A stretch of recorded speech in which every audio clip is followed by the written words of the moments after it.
Well, listen, man. From my point of view, comedy, there's no definition of comedy, right? People are always stretching. People are always stretching the definition of comedy. There's, different platforms arise, and let me funny is funny. Let me explain something to you. Okay. Funny is funny to you. Yeah. But I'm not a professional comedian, though. But you like what you like. I like what I like. But when you do this, really, there's a formula to it. And there's a foundation.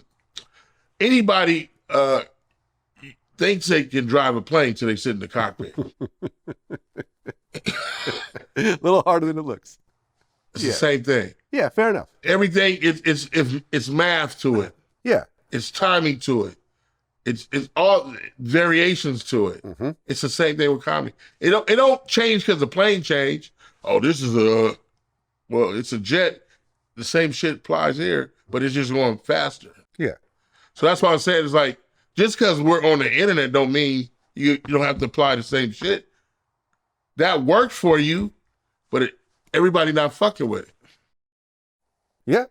I mean, listen, some people can transition from doing internet skits to stand-up. Other people can't. It's a different skill. To get up, I understand, like, what I do is behind the camera, it's controlled, we cut it up, we put it out a certain type of way. I know it's very different than getting on a stage and having a whole bunch of people stare at you and having to do it in real time. I get it. You know what I'm saying? Stand-up comedy to me has always seemed very difficult, which is why I never even thought about trying it.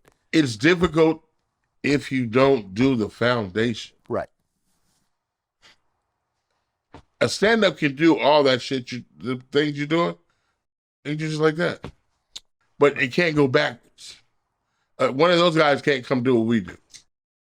Right, because like, for example, Eddie Murphy, when he started doing stand-up, things just went very quickly.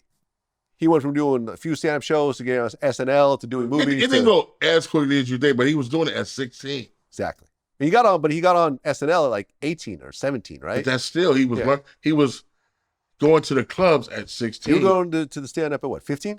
Yeah. Yeah. That's what I'm saying. I had to learn all of it. I didn't just say, and everybody says they're great now because they have a Rolex watch and a coat and all that shit. Like, are you crazy? They don't even know half the comedians. Mm. They don't know Robin Harris. They don't know Lenny Bruce. It sounds old.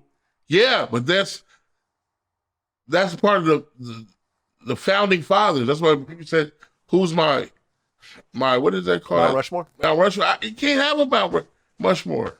Yeah. You would have to go way back and just like, okay, it's too many. Mel Brooks.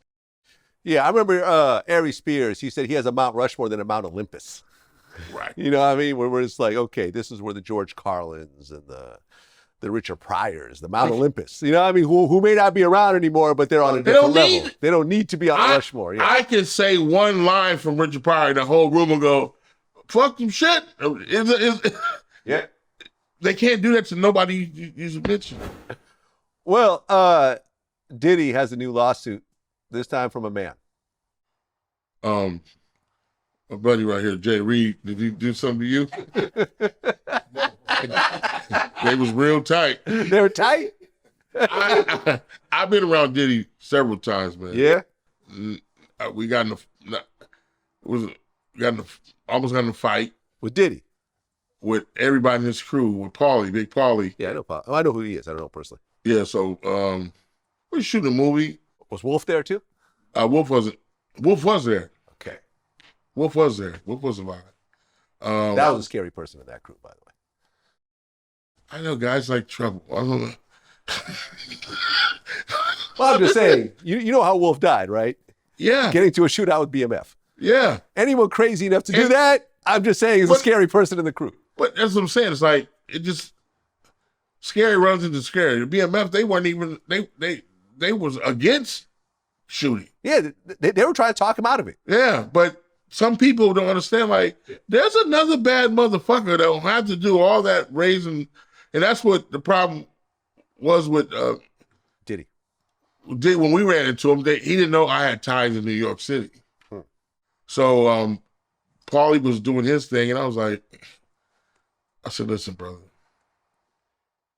I pulled him to the side. We could go around this corner, just me and you, and end all this shit. Nobody got to know. I won't fuck up my money on this set, but just you and me. But what did Paulie say? From that day on, he's like, man, from that day on, we've been best friends.